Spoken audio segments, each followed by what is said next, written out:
एक समय की बात है, एक घना जंगल था जिसमें हर तरह की छोटे बड़े जानवरों और पक्षियों का बसेरा था। उसी जंगल के एक पेड़ पर घोंसला बनाकर एक नन्ही चिड़िया भी रहा करती थी। एक दिन उस जंगल में बहुत बुरी आग लग जाती है। सारे जानवर चिल्लाने लगते हैं, भागो भाई भागो यहाँ से, आग लग गई है। नन्ही चिड़िया जिस पेड़ पे रहा करती थी उस पेड़ में भी आग लग जाती है। उसे भी अपना घोंसला छोड़ना पड़ता है, लेकिन वो जंगल की आग देखकर घबराती नहीं है। वो तभी नदी के पास जाती है और अपनी चोंच में पानी भरकर जंगल की ओर लौटती है और चोंच में भरा पानी आग में डालकर वो दोबारा नदी के पास जाती है। इस तरह नदी से अपनी चोंच में पानी भरकर वो आग बुझाने की कोशिश करती है। हे भगवान, मुझे जंगल को बचाना होगा, नहीं तो इस आग में जलकर सब मर जाएंगे। चिड़िया को आग में पानी डालता हुआ देखकर सारे जानवर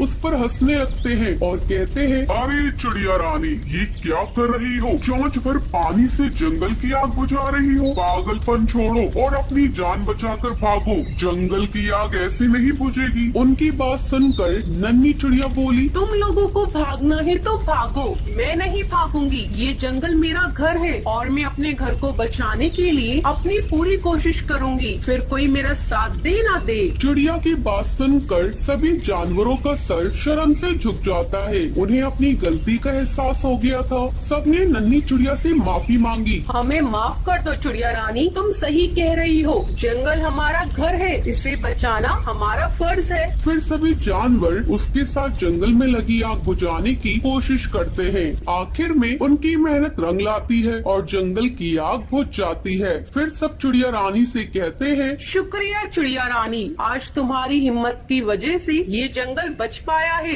अब सब एक साथ जंगल में खुशी खुशी रहते